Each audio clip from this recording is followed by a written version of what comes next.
about if I just start at the beginning? you could be honest. Because you know what? They have the sweat equity that went into that memory that they're making with their friends and family. And that's what's important with us. And that's what the I Am Real world's about. Well, that's a great question. You know, one of the best things about a spring food plot is you get a second chance if it fails. Chasing Giants with Don Higgins. Brought to you by buyafarm.com, your source for farm, recreational properties, rural homes, and more. By tapping into Don's years of experience, dedication, and commitment, Chasing Giants focuses on the techniques, strategies, and dedication needed to harvest one of God's most amazing creations, world-class whitetails. Now, here is Don and co-host Terry Peer. Well, welcome everyone to Chasing Giants, episode 31, brought to you by buyafarm.com. I'm Terry Peer, and I have Don Higgins, and this is a very special and unique episode of our podcast, isn't it, Don? Yeah, it absolutely is, Terry. You know, we got a special guest today. We typically don't have guests. Anyone that follows our podcast knows that it's usually just you and I, but when this gentleman that's with us today agreed to be on, I got real excited because I've paid attention to his writings and his teachings for several years now. Anytime I can hear him on a podcast or speaking or read something that he's put out, I'm all ears because he's extremely knowledgeable about whitetails, and I think we can all learn something from him. And if every listener out there doesn't pick up something from today's podcast, I'm going to be shocked. Well, it's an interesting time for this podcast because at first when we talked about it, I thought, well, maybe that's a topic that we need to address around the first of the year as we're getting nutrition and understanding. But I think it's actually perfect because all of us deer hunters are about to spend a lot of time sitting in a tree thinking about different things that we can do. And I think it's just a perfect opportunity for us to start triggering different topics in our head. That way when we're sitting in that stand trying to think of different things we can do to improve for the following year, we can start putting a game plan together and then also researching more through the rest of this year. So I want to jump right into this. Why don't you take the opportunity to introduce our guest, and we'll get him on with us real quick. Sure thing, Terry. Today we're joined by Dr. Bronson Strickland from the Mississippi State Deer Lab. And with that, I'm going to go right to Bronson because we got a list of topics to cover, and I want to be mindful of his time and respectful of his time. So let's not waste time with small talk. Let's get right to it. Dr. Bronson Strickland, are you there? I'm here, guys. I'm happy to be here. Welcome to the show. Awesome. Thanks for being here. Thank you for the opportunity. Before, for those of you who do not know who you are, would you mind just giving us a quick elevator speech of your education and your research that you've done over the years? You bet. Just real quick, my background, I was from the Southeast, born and raised in Georgia, and just really, really lucky that my passion and my fascination with hunting and with whitetails, I was able to turn that into a career. So got an undergraduate degree at the University of Georgia in wildlife biology and management. Was lucky again in that I got to pursue a master's degree in South Texas where, you know, deer management, at least back in the day, was supreme. All the concepts of managing a deer herd where everybody more or less cut their teeth on those concepts. And I got to spend about 3 years down there working in a completely different environment, but really started understanding herd dynamics and deer management and deer biology. And after that, honestly thought I was done with my education, but I met Steve Damaris at Mississippi State, and it just worked out a perfect project for me and turned that into a PhD. And kind of looking at the same things I had done previously, just looking at just those questions we have about why are deer bigger in this part of Mississippi versus that part of Mississippi, and just kind of went on and on from there. And after my PhD, I worked with the Department of Agriculture a couple years, and then a faculty position opened up, and I was lucky enough to get that. And Steve and I started working together then and started getting into antler restrictions and antler regulations. That was a big project we tried to iron out. And then that moved into, I think, some of the topics we may talk about today. I think Don has referred to it in the past as fetal programming, that really looking at the intergenerational effects of nutrition and what that has on gene expression. A lot of that probably took about 10 years. And then most recently, another topic that's really important this time of the year for hunting is looking at the impacts of culling. Similar with antler restrictions, looking at culling and can you have an impact on a population scale. And also we just wrapped up a big project with buck movement. So we put about 50 GPS collars on bucks in a hunted environment and really wanted to examine what are the impacts hunting is having on their movements and things like that. So I guess, Terry, that's in a nutshell. That's probably about 15 years of my life compressed into a few minutes. But well, you just teed up about 3 straight days of podcast right there of questions that we're going to have for you. So, but yeah, and it's right along the topics of what we talk about with our listeners. So this is just awesome to have your viewpoint and your research along with it. So really excited here.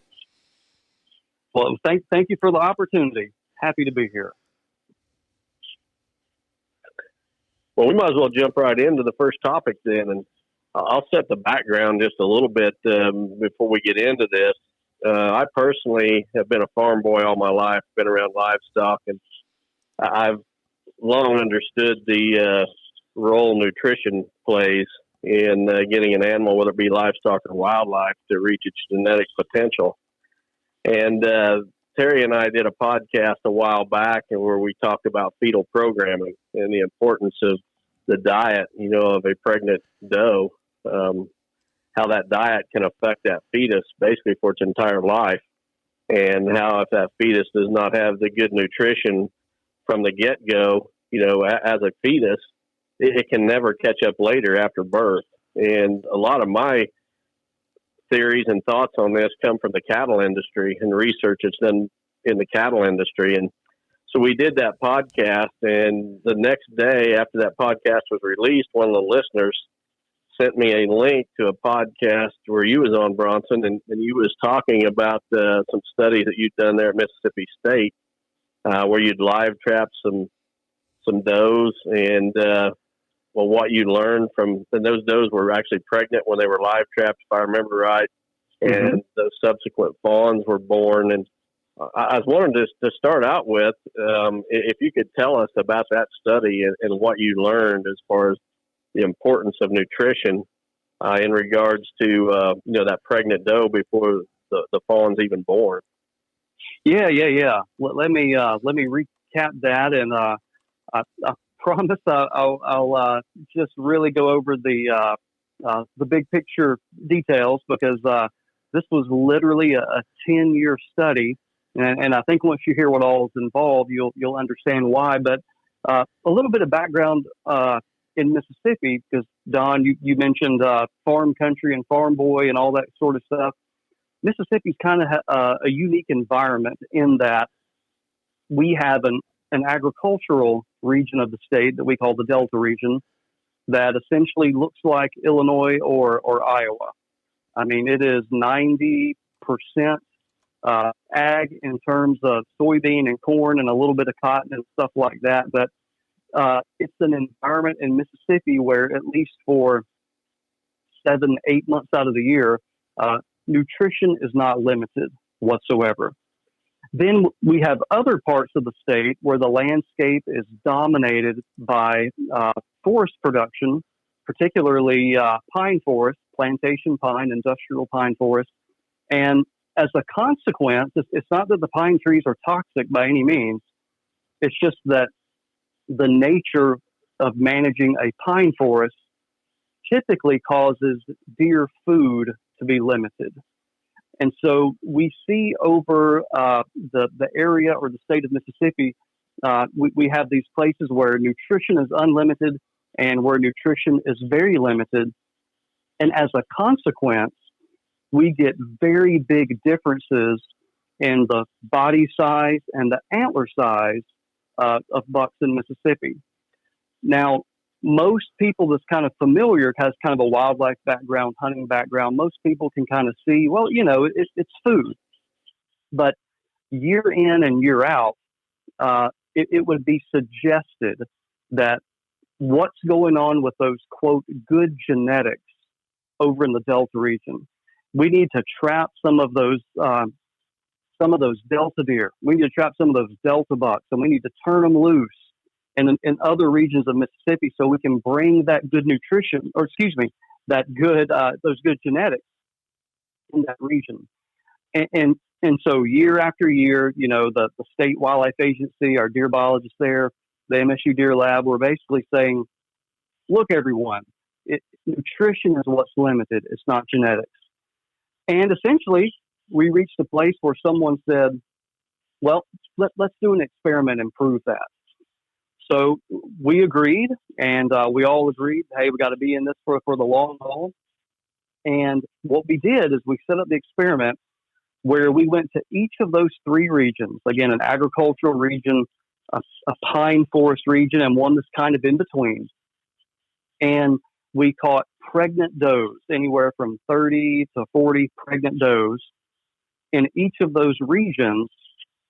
And then we brought them back to the deer lab, to our research facility. Those does had their fawns. And at that point, after weaning, that doe was out of the study, no longer used. Now we are just looking at those fawns. And once those fawns were weaned, they all had the same diet. So at these facilities, we have fawns that were from mothers raised in the ag region. We have fawns from mothers from does in the pine region, and then the other region as well.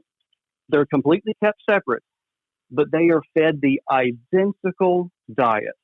Ad lib, all they want, when they want. And then we looked at those buck fawns.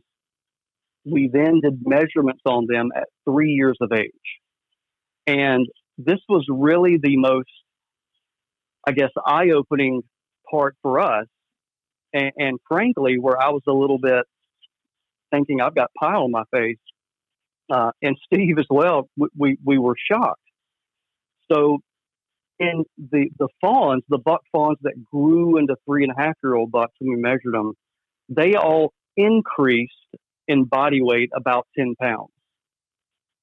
From the other region that we call the Los or the Lurs region, they also, on average, grew about 10 pounds heavier than wild deer where they were from.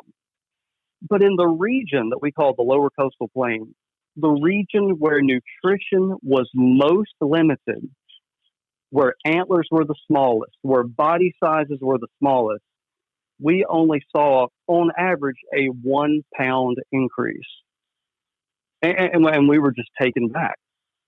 Like, how in the world can these fawns, raised in the exact same environment, exact same nutrition, again, they could eat all they wanted when they wanted, and they weigh essentially exactly the same as their wild counterparts down in the Lower Coastal Plain? Antlers, we saw a very similar story. We saw a little bit of an increase, but frankly, it was very underwhelming. We only saw about a 7-inch increase in those regions with antler size. And that's really not the type of increase in antlers that you would expect given the investment of, good nutrition. So that was our first part of the project, and was stepping back and saying, what in the world is going on here? But we stayed true. We didn't just go, wow, something's wrong here. And, one could conclude from that, well, by golly, it is genetics. That's got to be what it is. We've controlled for nutrition. It has to be genetics. Well, we kept cool heads and said, no, we wrote this in where we're going to look at 2 generations of bucks. So another generation of bucks were born. Now, here's a difference here. Now, the mothers this time, the mothers were in captivity and were exposed to good nutrition their entire life. So the first crop of bucks that we examined, remember, their mothers were from the wild, free ranging and in the wild.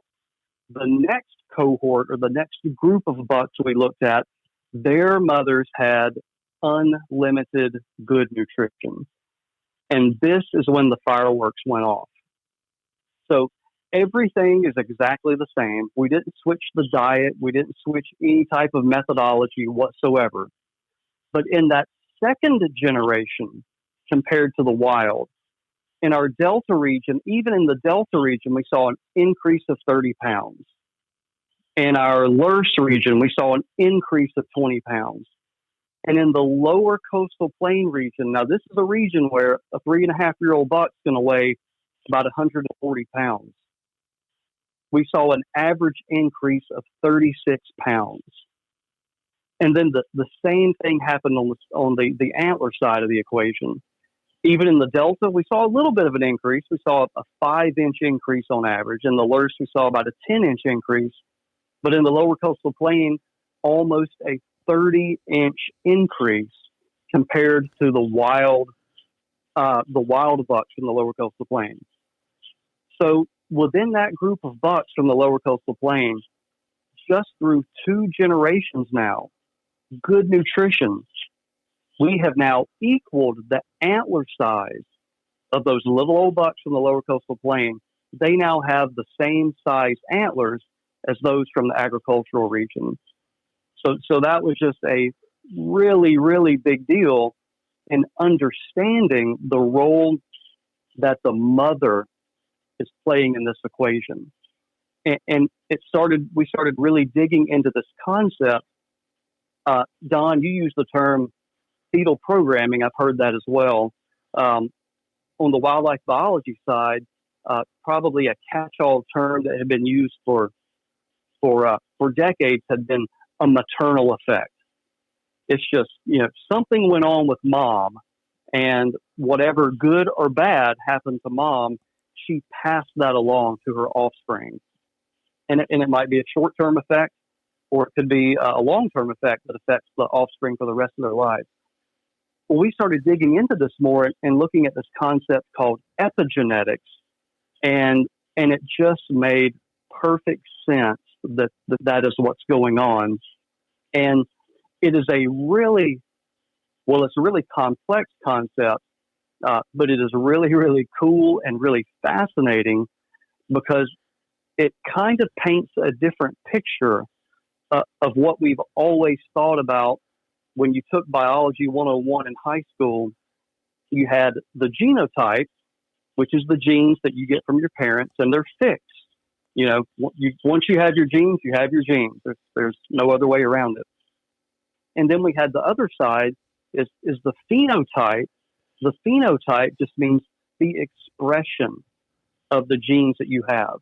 Well, what we're learning now through these epigenetics is that an animal still has the genes or the blueprint that it inherited from the combination of its mother and father.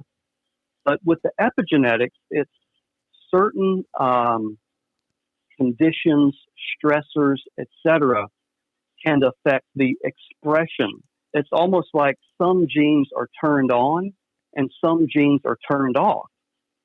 So in that lower coastal plain environment, again, nutritionally, very stressful, food limited environment, those animals had the genes to grow, 180-pound bodies, 200-pound bodies, but they were never allowed to express that part of their genome. And the way we look at it is we think this programming, like you say, Don, is fetal. We think that it's in the uterine environment and the stress, the biochemistry that's going through the bloodstream of that doe. It is providing feedback to that fetus and essentially saying things are really, really good. So these genes can be expressed fully. Or things are not so good, we've got to be really conservative. We're not in an environment, the mother here, I'm not in an environment where my son needs to grow to 250 or 300 pounds. There's too many limitations here. And so those genes are more or less turned off and not expressed.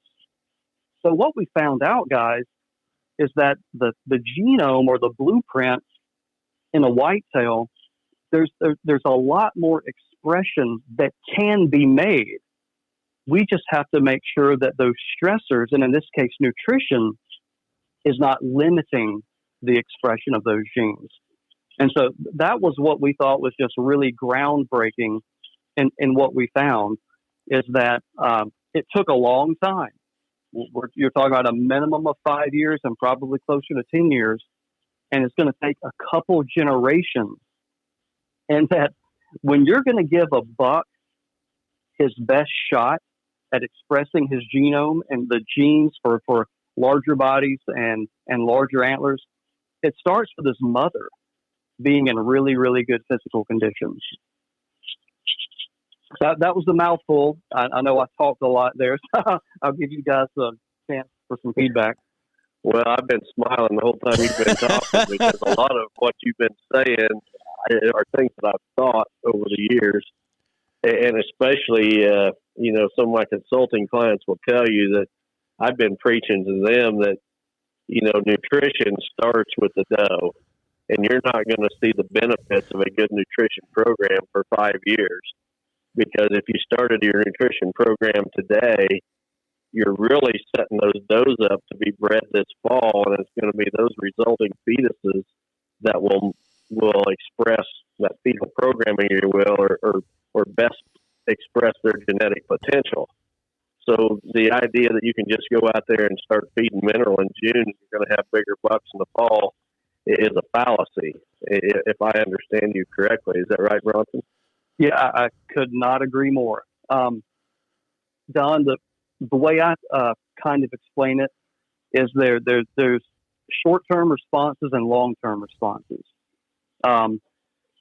You can look at deer data like I do, and every single year there's going to be some ebb and flow and up and down within an age class on a property or among properties. And a lot of that is just the flux, the annual fluctuations in a good acorn crop. Or if you're an agricultural country, was there more soybean or more corn or whatever? So you'll see these little swings in body weight and a few inches in antler, 5 pound difference in body weight this year for, 4.5-year-old bucks, and 3 or 4 inches difference of antlers.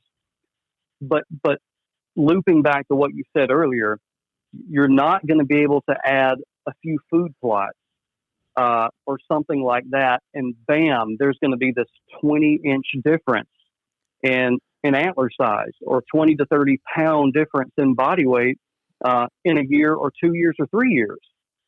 It's going to take, again, it's going to take the mother, that mother being in really good condition, and that feedback that's going into her system, that times are really good, they're really stable, and then that's when you start to see this effect manifest. I have a question based on what you were saying with your all's study. The theory that you all have proved with this research, it discredits what we've heard some of the DNRs over the years, where they relocate bucks into parts of Michigan or parts of Tennessee from the Midwest, with the theory that we're bringing those good genetics into this area to make the deer herd better. But just putting genetics into a environment where the doe is not going to get what she needs when she's pregnant, it's still going to end up with the same result. Is that an accurate statement? Yeah, I could not agree with that more.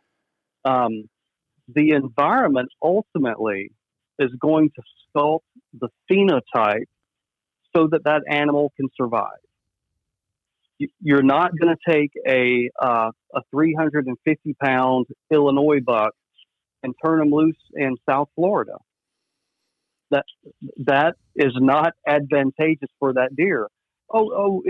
maybe it'll live a few months, maybe it'll live a year. But that size of a deer, that body weight, the environment is not going to support that. Right. In terms of food, and even a little more complicated in terms of heat dissipation.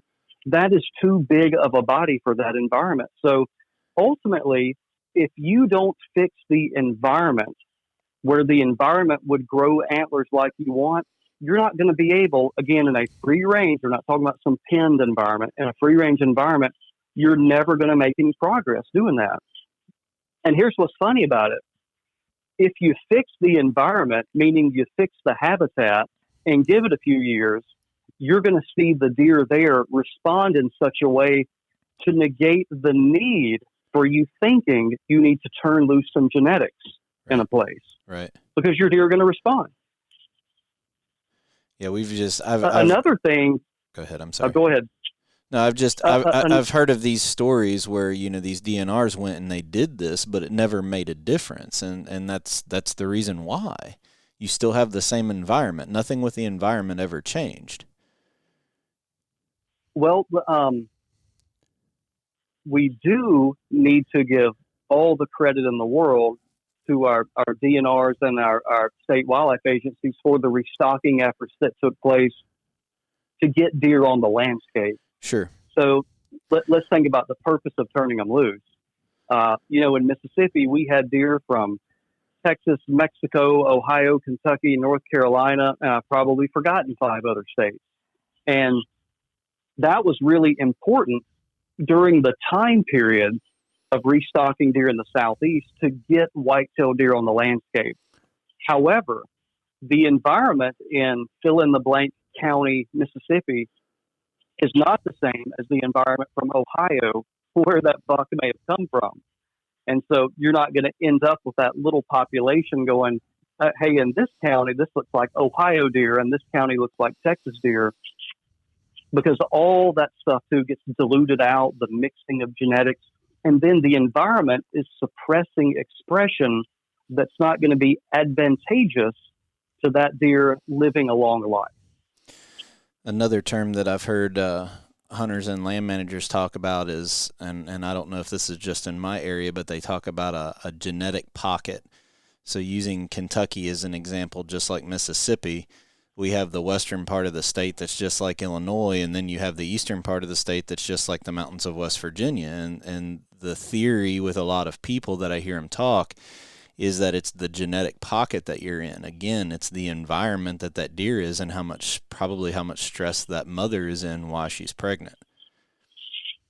So that's exactly right. And I'm sitting here thinking a landscape that looks more like Illinois and a landscape that looks more like West Virginia. You're going to have a very, very different level of deer diet quality or nutrition in those environments. And I think it's a lot easier, I think, for us to always blame it. That's just kind of the default we've always done, is just blame it on genetics. But really, it's something that's completely correctable. It just takes a long time to do it. And that's correcting the habitat situation. Very cool. It's an interesting discussion, and I could take it about 3 different directions right now.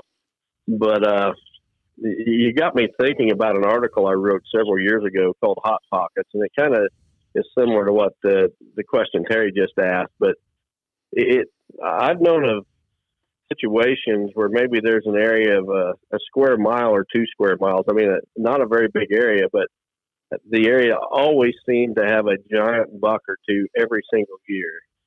One of those areas not far from my home, I killed a 214 there back in 2004. The very next year, a good friend of mine killed a 196 there. That area just seemed to always have a buck around that 200-inch mark.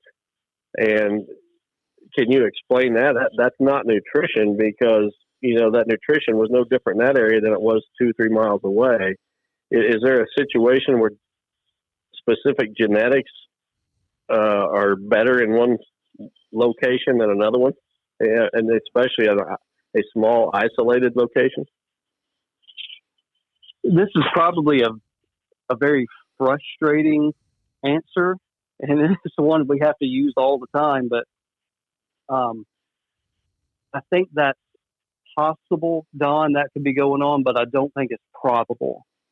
I would probably, again, I'm not familiar with the place you're talking about, but I think an alternative hypothesis I would forward might be, is it something about that 1 mile or 2 square mile area, the landscape characteristics that are to a deer, to a buck, just that perfect in terms of composition and the way it's structured and the layout? Is it something that becomes a magnet to maybe bringing mature bucks to that place? And are they just hanging out there? Do you have several matriarchal groups or focal groups of does that are using that area? And if you have 2 or 3 or 4, different groups of does, over a given area, you're going to have a spot that more bucks are going to visit more often for breeding opportunities. I would think something like that in terms of drawing the buck in to spend more time. Maybe it's more rich and developed cover scenario, but I would think something would be attracting them there versus something that was growing them to that size. And plus, when you're thinking about dispersal too, I mean, a doe that was bred in that little hot spot, I mean, she had her buck fawn, and a year later, 75% of the time, it's going to disperse anyway, 2, 3, 4, 5 miles away. Mm-hmm. So you're saying that it's a lot more likely, in your opinion, to be environment than genetic? Yeah. Interesting. If I had to bet some money, that's what I would bet on. Yeah. So if that's the case, you're setting a perfect example for a land manager. I mean, you're showing the land manager that his efforts will be rewarded.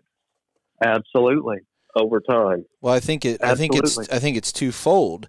Number one, you're improving the fetal programming of the doe that's breeding there, but you're also increasing the likelihood that those bucks, like what you're talking about in these pockets, will come to there or be there after they disperse, right? So you're technically doing it at 2 different levels.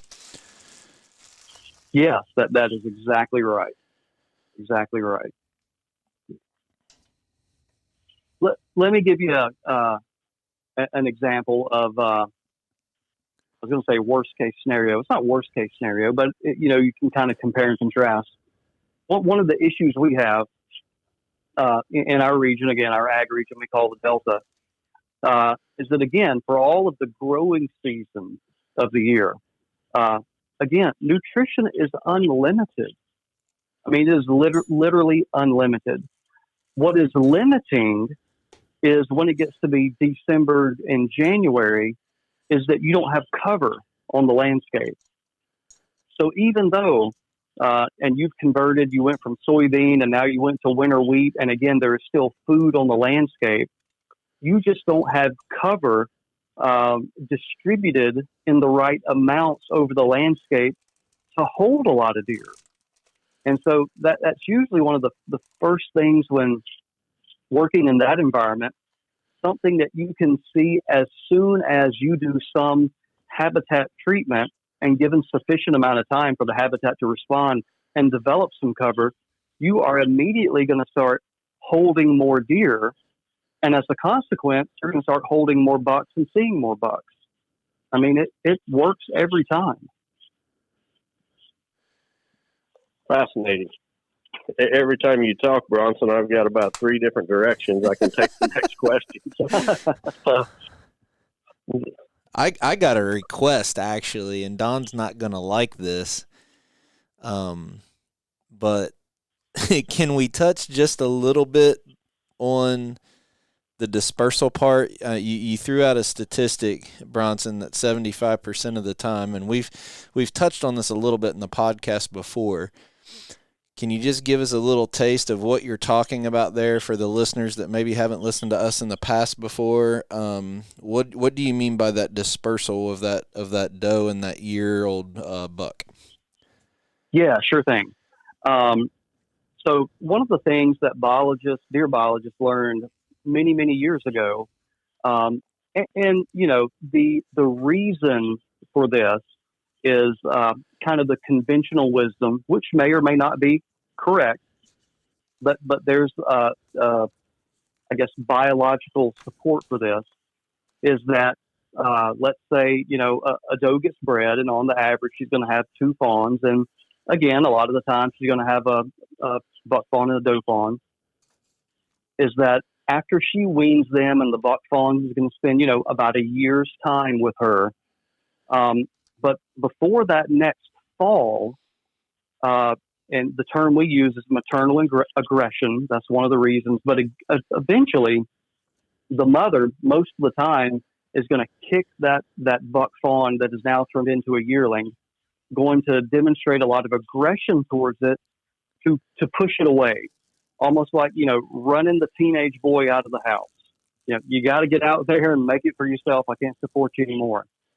And the biological logic behind that is to decrease the opportunity for inbreeding. And so you do not want a son, you know, breeding the sister, or a son breeding the mother, something like that. So the buck, it disperses, and we call that yearling buck dispersal. It doesn't happen every single time. You know, the numbers we typically use are 70, 75%. There's always exceptions. One study done at the University of Georgia, heck, golly, 20 plus, maybe 30 years ago now, was that if you went in and removed the mother, and so you've got a doe and she has the buck fawn, if that doe is harvested in the fall, in their study, and you know, it was a limited number. It wasn't like a study with hundreds of does or thousands. But in that study, most of those buck fawns, as they grew into yearling bucks, stayed in their mother's home range because she was no longer there. So that is one of the exceptions that we see to yearling buck dispersal, is that when the mother is removed, a lot of the times the buck will not disperse. Is that the study that Carl Miller did? University of Georgia. Carl was on it. It Carl and Larry Marchington. Yeah. Who was my advisor when I was an undergraduate there. Yeah, that was a study they co-authored. That's interesting, because I've cited that study a lot of times in seminars and such. You know, when I'm encouraging people to shoot the doe that's got the twin buck fawns with her. Yeah. To encourage those bucks to stay around. Yep. That should work. So for the average food plot or land manager, Don and I, a lot of times on this podcast, we talk about you can either make excuses or you can find solutions. The guy that's going to sit back and say, well, if the buck fawn's going to leave, there's no point in me doing the habitat for helping fetal programming. But the way I'm looking at it from what you've just told us is we have 2 possible situations. Number 1, the buck fawn stays, and in that case, the fetal programming is going to help that long term. In the case of the dispersal, I want that same habitat that's helping the fetal programming to also attract the buck that's looking for a spot that has the does that he wants bred in the cover and the low intrusion of pressure. Is that an accurate statement?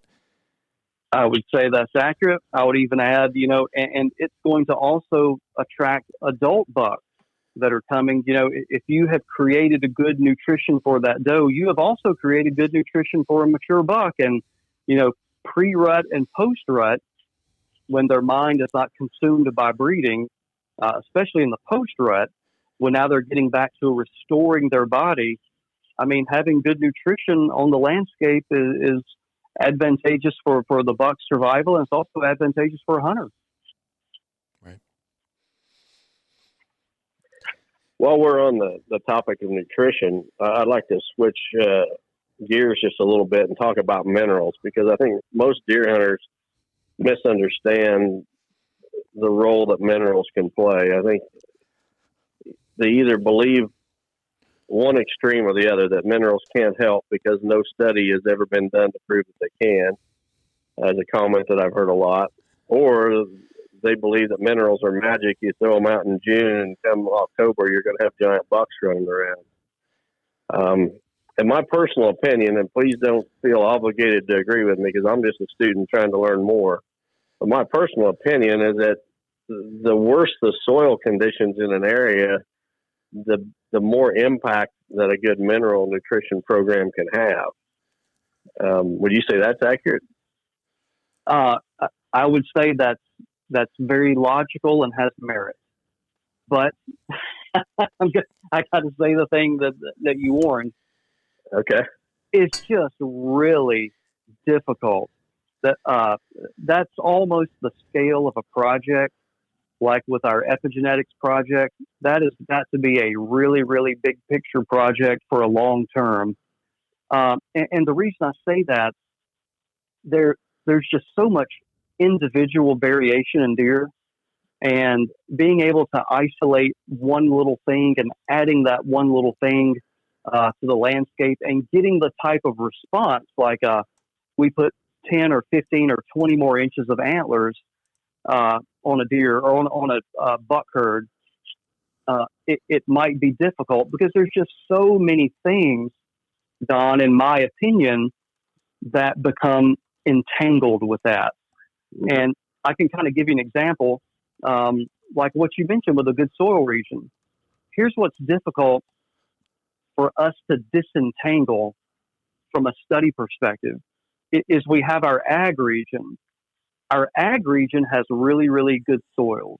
I mean, the pH is good, the mineral content is good.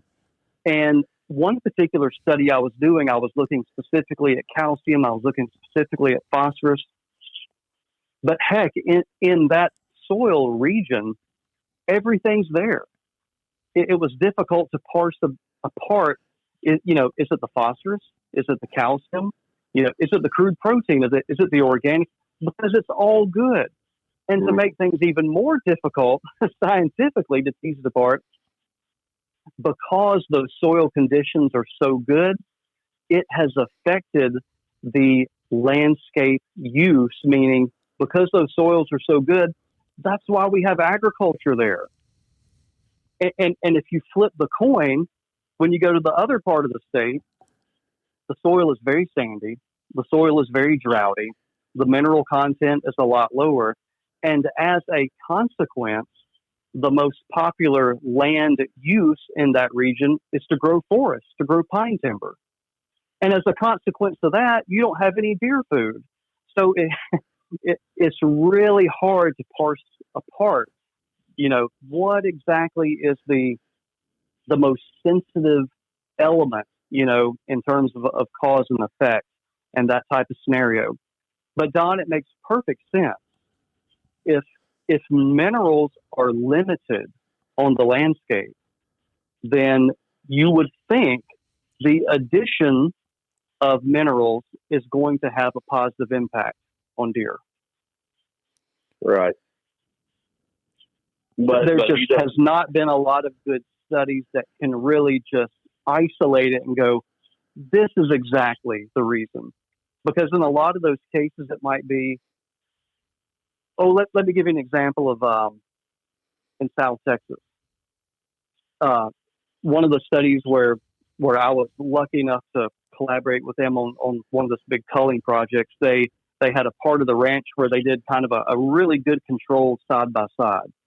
They had tens of thousands of acres that they supplementally fed and tens of thousands of acres where they did not. In the part where they supplementally fed, and after about 10 years, there's that time lag again, they saw on average about 15-pound increase in body weight and about 10 to 12-inch difference increase in mature buck antler size. So within that supplemental feed, there was high phosphorus, there was high calcium, there was high everything, and also high crude protein, and also offered ad lib. And so it's just hard for me to say that, in that kind of case, was it just the crude protein? Was it just the carbohydrates? Was it just the phosphorus? It's kind of like it was this holistic deal of the average diet quality was elevated, and all the important parts of diet quality were also elevated. I hope that wasn't too murky. No. So, I know from livestock, the nutrients are like a chain, and the different nutrients, and the weakest link is the limiting factor. That's it. So, and also a little background, I had a tree farm for about 20 years, and I know that growing pine trees on a piece of soil for a number of years decreases the pH. Mm-hmm. And when you take the pine trees out, if you want to put another crop in, you're going to need to put a lot of lime back on that soil. Mm-hmm. Do you think that could be a factor? You talk about the pine region of Mississippi where the deer don't get as big. Do you think those pines may be limiting the calcium or something in the soil, making it or limiting the availability to the deer in their natural browse? I think it could be, and I think that might be one piece of the puzzle. But I think what is more overwhelming in that environment is that there's just not forbs. I mean, it's just literally the biomass of broadleaf plants, which is 80%, of a deer's diet Right. in the growing season at least.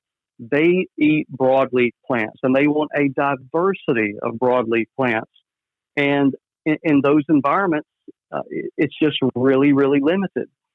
So, and here's another thing we saw working with Craig Harper on this recently. There are definitely, when you go soil region by soil region, there are statistical relationships. I have run the numbers. When you go into these really rich soils, what we would say really productive soils, you can absolutely see some differences in the mineral concentration in those plants. But what is more important, in other words, where we see a lot more variation, is it's the biomass of the plant. In other words, you can have the exact same species of plant, and we could call it a ragweed, we could call it a greenbrier, we could call it blackberry, all these really common browses. And you can go to just terrible soil, and you can let's just say ragweed, and you can pluck the very tip of that plant, the growing edge of it, and that's what a deer is going to prefer, that the growing tips of those leaves and those plants. And when you do a chemical analysis on that, it is almost identical to a ragweed or a blackberry that you would get in some of that prime soil you have in Illinois. Really? It's amazing. I mean, it'll blow you away at how similar the chemical profile is. But what the overwhelming difference, Don, is that the biomass of that ragweed or the biomass of that blackberry maybe 10 times more because of the good soil. So the soil is actually working. You have all of those elements and nutrients there to grow a bigger plant. And so you have produced so much more biomass of deer forage on that good soil. Is the concentration of those nutrients a little bit better? Slightly, yeah. It's a little bit better. But it's not enough to explain a 50-pound difference, let's say, in deer body weight. Mm-hmm. So the 50-pound difference comes from the bulk, the biomass, being able to fill their rumen twice a day with really, really good food. Interesting stuff for sure. Yeah, it's fantastic. And one thing that's really interesting, and this is something I'm hoping in the latter half of my career I really want to get into, because this question, Don and Terry, has fascinated me as well. And what I would really like to look at, and experimentally, it'd just be very difficult, is could you, for example, Don, if you had an environment with plant diversity, your object was to maximize plant diversity such that you have all the food that a deer wants and needs. And it also, you have such a plant diversity that if there's ever any mineral limitation, there's a plant or a browse that would address that. Because keep in mind, that's what they evolved to do, is to select different forages, to satisfy these, the food, dietary, mineral needs, etc. Is if you had a situation where you could address all of that, would a deer even go to a mineral lick? I don't know the answer to that. And you would have to control for density and competition among animals and dominance and things like that. So it could get complicated, but I would be very, very intrigued. And I even think about your place, Don. You got food. Oh, you've got so much food with corn and soybean.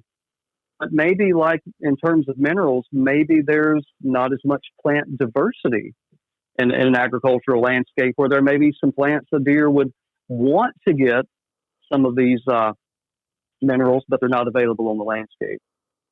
Just what's so interesting about this thought is on my own property. I've been managing it for about 30 years now, and over those years, I've planted just about anything you can imagine for these deer. Even when you just look at trees, I've probably got 10 species of trees that nobody else in my neighborhood's got. Like chestnuts, crab apples, pears, persimmons. We don't have a lot of persimmons right where I'm at. And the list just goes on, as well as browse species. A lot of various, dogwoods, American cranberry. Just the list is long. When I started on my farm about 30 years ago, every year the biggest buck there each fall would be about 150 inches. And then about every 3 to 4 years, I would have a bigger buck, one that was maybe 170. Well, now 30 years later, every fall I've got at least one, if not multiple 170s. And then about every 3 to 4 years, I get one significantly bigger than that. In 2017, I had a 206 here I shot.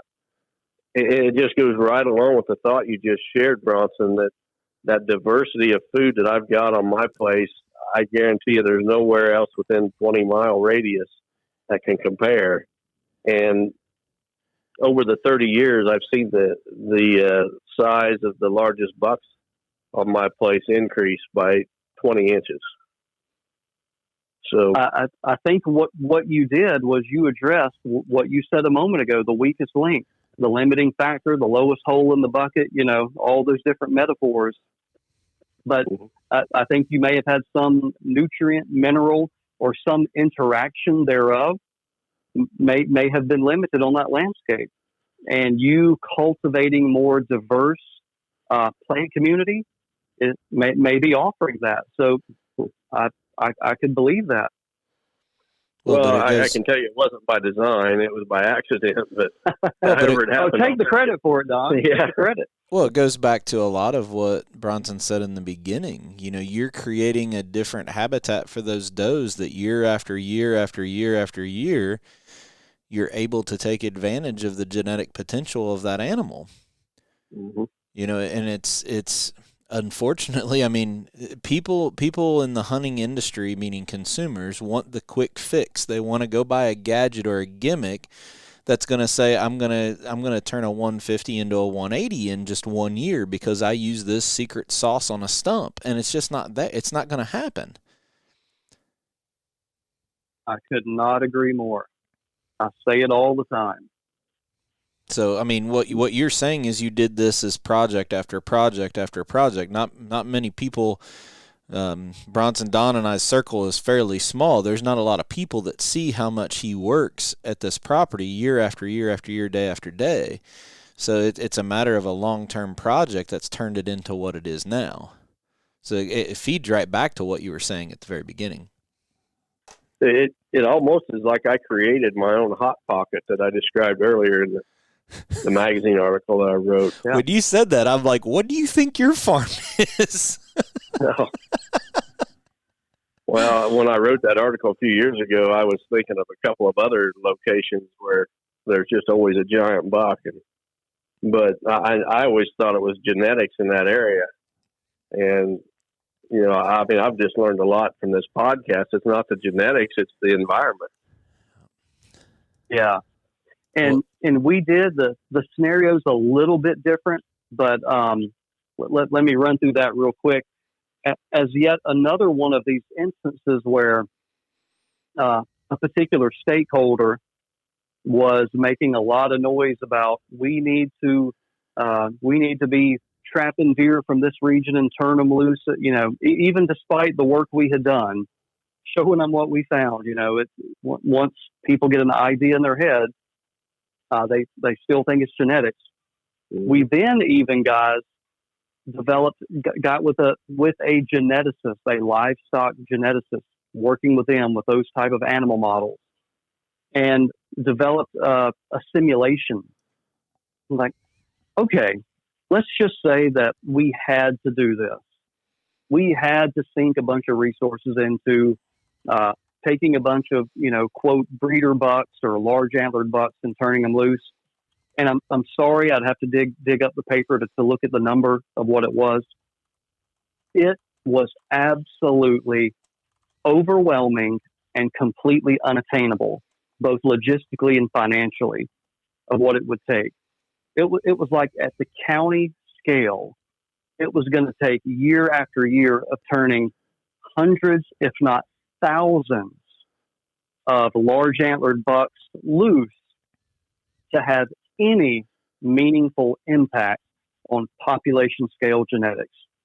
And it's all those processes we talked about. Is you have dispersal going on, you have the dilution of those genes, you have the marriage of, even though this buck has really, you know, 180-inch antlers, you have no idea how those genes are going to be expressed with when they are matched with the doe's genes. Right. The doe is also carrying genes for antlers for her sons. What happens when those meet together? And in this recent culling study done in South Texas, looking at this new concept called a breeding value of a buck. The breeding value is not correlated whatsoever to antler size. In other words, if a buck has really big antlers, that does not in any way, shape, or form mean that he is going to have male offspring with big antlers. We saw every situation. We saw situations where, and we were doing that. We're getting our hands on these deer, free ranging these bucks, taking a genetic sample so we know who was breeding who. And we saw every example of a really stud, you know, mature buck, never had any bucks that were even above average. And then we had some mature bucks with below average antlers who would turn out and, you know, have a son with 160 inches of antler. And again, it's just, you just don't know, flipping the coin, matching the buck's genes with the doe's genes, what you're going to get in terms of gene expression from those buck fawns. So all those things are interacting to where having some hope and crossing your fingers that you're going to turn loose a couple breeder bucks free ranging in the wild and you're going to change the genetics is absolutely false. Wow. Well, we're so close. to build. Go ahead, Don. To build on that just a little bit, you know, one of the things I think that's also helped me grow bigger bucks on my property is through culling. And I know you're probably shuddering when you hear me say that. But what I've done here is I've culled out the smaller antlered bucks of each age class. So by the time the bucks get through their third fall, you know, when they're, actually it'd be their fourth fall, when they're 3.5 years old, at 3.5, let's just say I've got 6 3.5-year-old bucks on my farm. I try to get the 3 or 4 smallest ones shot, smallest antlered ones, and I leave the 2 or 3 bigger antlered 3-year-olds to grow up to 4, 5, and 6. And I've been doing that for several years. Do you think that can have any effect on a particular property? I mean, I know you can't call for a wild herd for genetics, but can you manage a single property in such a way that I just described and make a difference? Not only do I agree with you, Steve and I wrote a book about it. Strategic harvest system is what we call that. And the difference, Don, is all in describing what your objective and what your purpose is. And you're doing it the way we recommend to do it. So if you have a baseline assumption, which I think is valid in most places, the baseline assumption is that at some point, food is going to be limited by deer density, both bucks and does. A lot of people just address deer density on the doe side, and that's just fine. But what Steve and I started looking at is we started looking at how can we flip this around where what we see working with all of these hunting clubs and all this deer data, guys, we started looking at harvest data. And we always saw that on these hunting clubs, and these are hunting clubs, they are all about big buck management. And antler size would essentially peak at 3.5 and level off. Like that just can't be. That is defying everything we've ever established with research. Antlers are going to continue to grow on the average until 5 or 6 years of age. Why do they stop at 3 years of age? And the simple answer is high grading. Starting at 3 years of age, the very best bucks within an age class or within a cohort are getting taken off for a trophy, a smaller trophy, not the trophy you want, not the trophy you're going to mount, but good enough. So in my neck of the woods, guys, with Boone and Crockett score, that is typically about 130. When it gets to be about 130 inches of antler, they get killed. So what we did is let's flip that around. What if when we get to 3 years of age, if you really want to shoot a buck, number one, I just want to shoot a buck this year. Or number two, food is limited. We're not in the Midwest like you guys. Food can get limited real quick. And out walks this 3 or 4 year old buck that is below average antler, has 110 inches of antler, 120 inches of antler. And so he is old enough that with some confidence that 2 or 3 more years down the road, this is not going to be a 150. This is not going to be a 160. That is the perfect buck to take out because you're a deer hunter and you want to harvest the buck. And secondly, you are getting the benefit of freeing up a ton, literally, over a ton of food that buck was going to eat over the year. So you can do the exact same thing by pulling the trigger on a 3.5-year-old buck. And if your objective is for food conservation, I totally support and endorse it. But if you turn right around and say, like I see on a lot of in hunting magazines or on hunting shows, I did this for the purpose of taking him out of the gene pool and I'm helping the population genetics, then you did the wrong thing because you're not doing anything to improve population level genetics by shooting that below average buck at 3 years of age. So Don, to circle back around, the purpose that you're doing it for, I completely support, and that's what we recommend.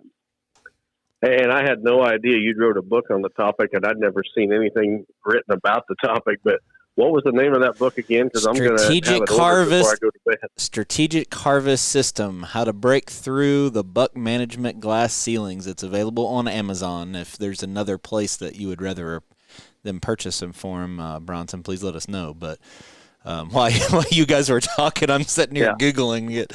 So my copy's already ordered. I'll That's have it, one Terry. word before I go to bed. That's where it's at. And, and guys, that was something Steve and I started doing 15 plus years ago. And about 2 years ago or so, we finally said, you know what? We have never put all this together. We've given it in presentations, and we'll have little snapshots of it in popular articles. But we really need to explain this from start to finish. And we really thought it was going to be a 30-page booklet, and it ended up being 125 pages with all the graphs, all the examples. Do this, don't do that. And we lay it out very, very clear. If you go this route, this is what you can expect. If you go that route, this is what you can expect. And it should explain the process really clearly. Fantastic. Strategic harvest system, how to break through the buck management glass ceiling. I just Googled strategic harvest system and it came right up on Amazon. So we're at an hour, 5 minutes, and there's still a couple topics that I know Don wants to talk about, and I know this episode's going to last a little bit longer than normal, and that's okay. But let's finish up this side of it. We went through fetal programming, minerals. We touched on the culling side a little bit. Don, what's the other two things that we really want to fit in this episode? Well, I want to be mindful of Bronson's time. I've basically got one other topic, but if you don't have time, Bronson, we can maybe schedule another podcast a few months from now or something. How about this, guys? I'm looking at my calendar and some things I have to. 20 more minutes. You think we could get it wrapped up in 20? But I'm also happy to come on another time. Doesn't matter to me. Well, I'll take you up on both of them. How about that? Okay, deal. Okay. Well, let's get into the next topic real quick, and I think we can get through this one in less than 20 minutes. But this topic is CWD, and I know there's a lot of state game agencies that have different approaches to dealing with it, from not dealing with it at all to extreme measures. And Bronson, I'd just like your take on it. And this is, I mean, you're going to shape my opinion with your answer. So I respect you that much that I think a lot of our listeners will too. Is CWD overblown, or is it really the threat that it's been made out to be by some organizations and state game agencies? This is a tough one. Not because of it's not because that I'm diminishing that it's a big deal. Because hopefully I can explain that this is really a big deal, chronic wasting disease. I think what is most difficult in managing this disease is because it is such a long-term effort, and we don't have good solutions at this time. So let me give you an example. If we had something on the landscape, perfect example in your neck of the woods, EHD. EHD, every 5 years, every decade or so often, really can hit the Midwest really hard. And there is an obvious, tangible, I mean, you can see it, difference in the number of deer you're seeing while you're hunting. You're seeing less deer. In the fall, you're finding carcasses of bucks that died of EHD.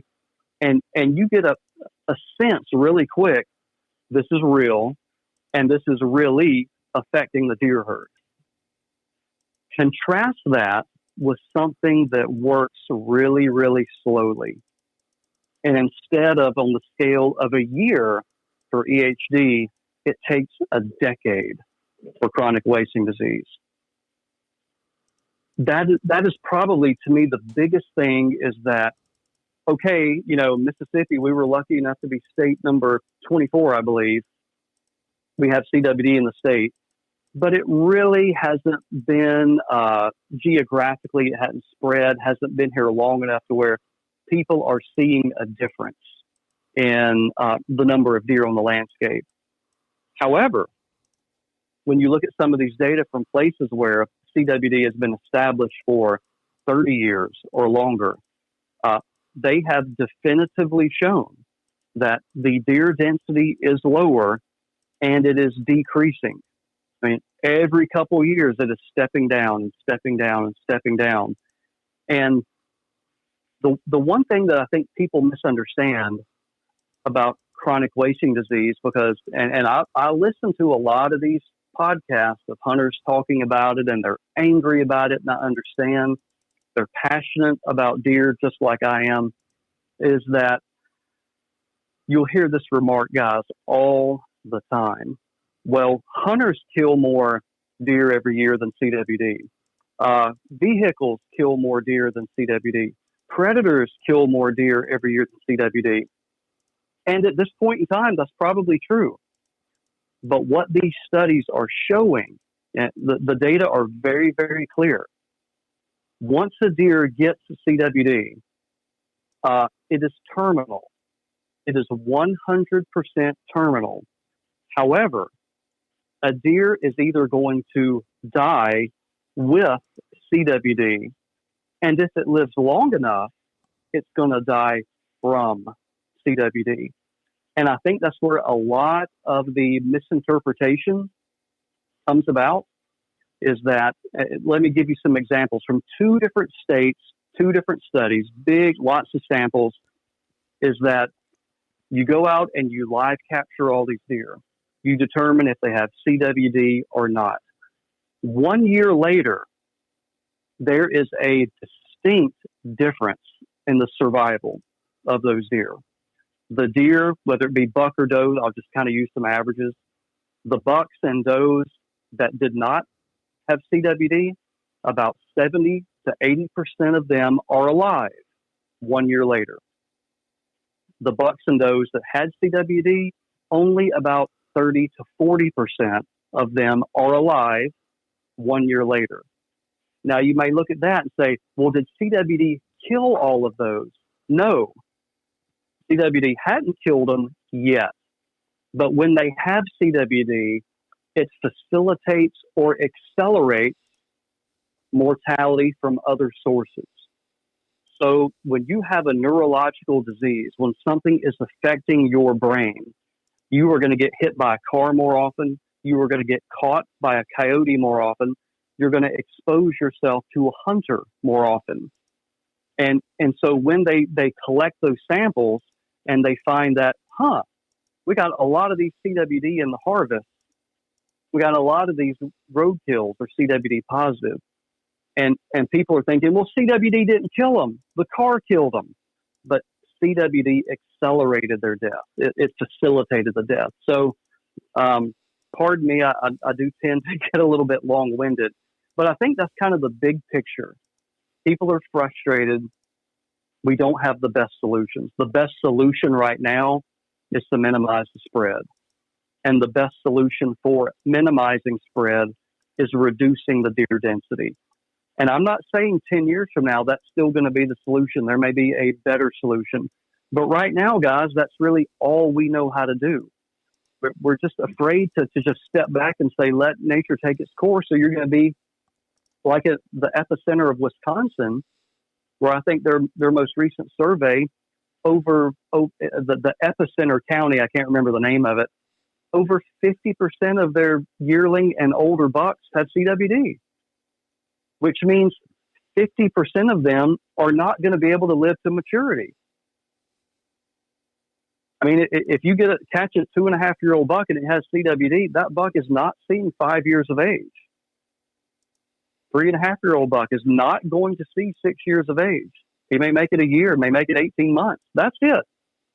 So, Don, when you're talking about 180 class deer and 200 class deer, we're not going to be able to grow those on 2-year-olds. We need them to be 6-year-olds. Right. And if 50% of your bucks have CWD, you've just decreased the probability of growing old bucks by half. Hey, I don't know why I ever thought we could handle this in 20 minutes, but so yeah, I raised captive deer for about 25 years at a small research herd on my farm. I just studied to learn more about whitetails, and I got rid of those several years ago or a few years ago. But it seemed to me like there was the deer breeders today are selecting their breeder bucks, or at least some of them are, based on a gene that makes them CWD resistant. Do you know anything about that, Bronson? I know that is being looked at. I've read that. I've heard it mentioned at conferences that is being closely scrutinized, and hoping that may be one of many solutions in the future.